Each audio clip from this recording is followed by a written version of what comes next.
What's up, guys and gals, Star Wars fans? Here we go with the Disney Store Star Wars Elite Series First Order Stormtrooper diecast action figure.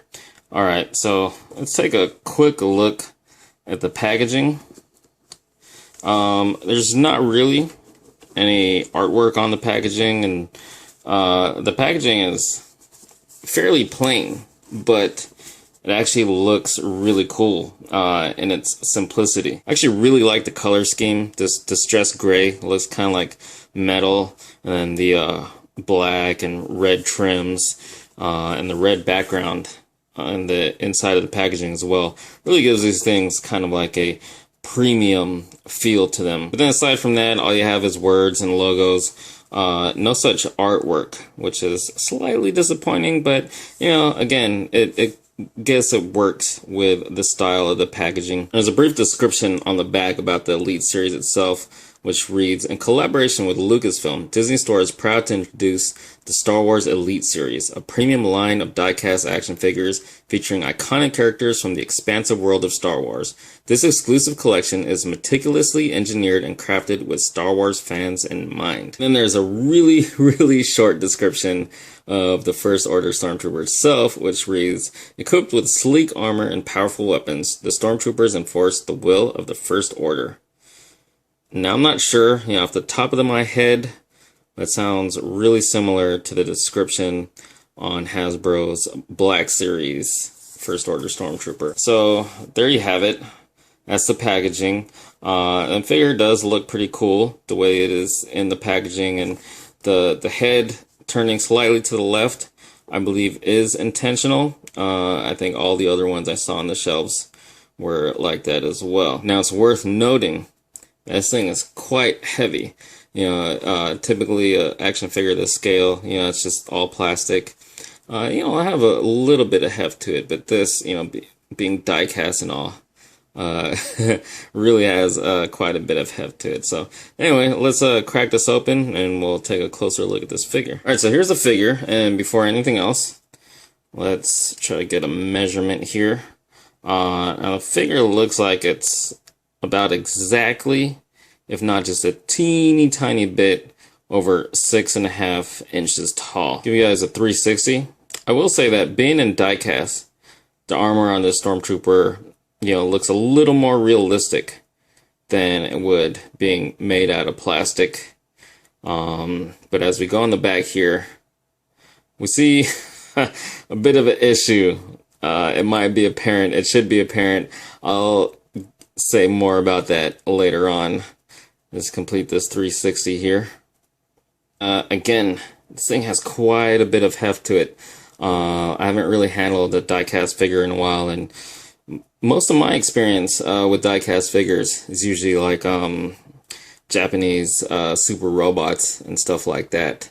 But again, the metal on this makes the armor look that much more realistic than it would if it was just all plastic. So that said, let's go over articulation. Now there's articulation in the head, and of course you can do 360, and it is on a ball joint. So you do get a pretty good range of motion in the head.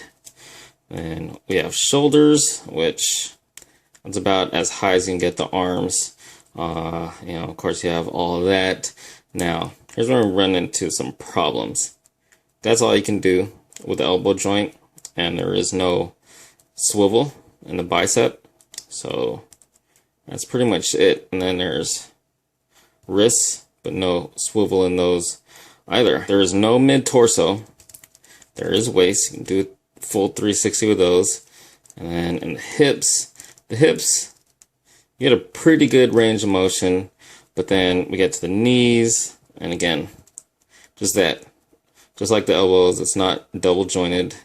There's no thigh swivel or any other kind of swivel in the hips that you could swing the legs outward. Down to the feet.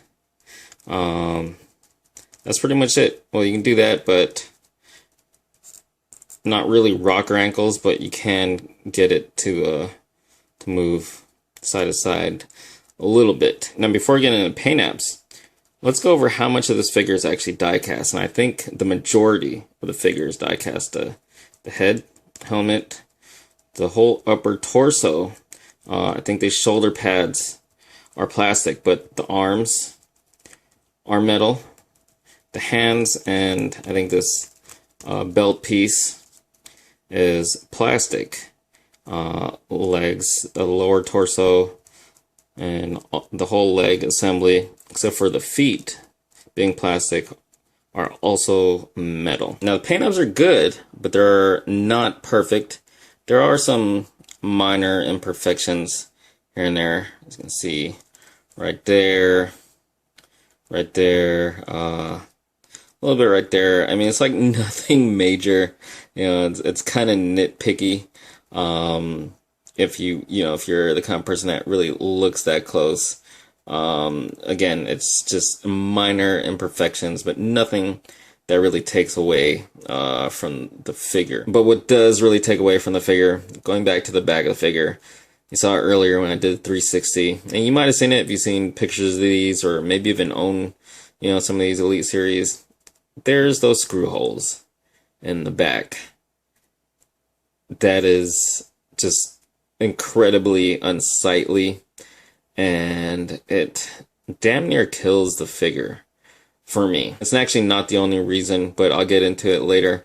It kind of turns it into, just a display piece to be seen only from the front, never from the back with those really, really ugly screw holes. Let's take a quick look at the weapons. We got both a blaster pistol and blaster rifle, and some pretty good details, in the paint apps. There's, they're basically just black and white with a little bit of silver and teeny tiny bit of red as well. Now here he is holding the blaster rifle without the swivel in the elbow or bicep. That's pretty much the only way you're gonna hold this rifle. You can't really get him to hold the rifle, in a proper firing position, just like that. Pew, pew, pew. And the blaster pistol has this thing right here, so you can attach it to the thigh, and it's a little hard to get on. There you go. So the blaster pistol can attach right here, but not the rifle. Now the lack of articulation isn't as bad with the pistol, because it doesn't look too weird to hold the pistol that way. Although, as you can see there, the pistol looks kind of small in his hands. And here's one accessory that I really like about the figure, though. It comes with a display base, and it's not entirely plain. Some pretty cool design and detail there with the Star Wars logo. Just a single peg, though. With the figures being kind of as heavy as they are, I feel like it would have been better with two pegs to secure both feet into there. But either way, it is a nice addition. I miss when display bases were a standard part of action figures. But again, with just one foot peg, it doesn't stay on this thing totally securely. I mean, you're just gonna have it sitting there, but still, I think it would have been better with two pegs on there. It's worth mentioning, and this has always been my issue with diecast figures. I've had a few, Japanese super robot diecast figures, and I know a lot of people, especially robot collectors, like the diecast stuff, but I've always had an issue with diecast figures with paint chipping from them. Paint sticks to plastic a lot better. Not that you can't get scratches, but it doesn't chip as easy as it does off of diecast. Look at that right there. We saw it earlier when I was going over the paint, but I forgot to point out that that's not a paint issue. That is a chip. And, that was straight out of package. And it didn't happen pulling out of the package. It's also worth noting, with this figure being die-cast, it's really top heavy, and those ankles really can't support the weight, so if it leans backward, it pretty much will fall over. So all in all, I'd say is a cool looking figure, and that's mostly it. Again, going back to that die-cast, at least for being a figure with armor parts. I can't say for the rest. I don't have any others, parts that, the majority of the body is like clothing or skin, for example. I don't know if it'd have the same effect as it does on this, but the die-cast metal does seem to make the armor parts look a little more realistic. Then again, there are those screw holes, which for me, it just pretty much kills it, you know, as far as being an action figure. It really just, you want to keep it like that, or, you know, however you're going to pose it, but you want to keep it just looking at it from the front. Again, it looks cool. Playability, not a whole lot without, you know, like super articulation. It's like fully articulated, but not super articulated, and you know, you can't even put it in a proper firing position. But still, again, when it comes down to it, cool looking figure.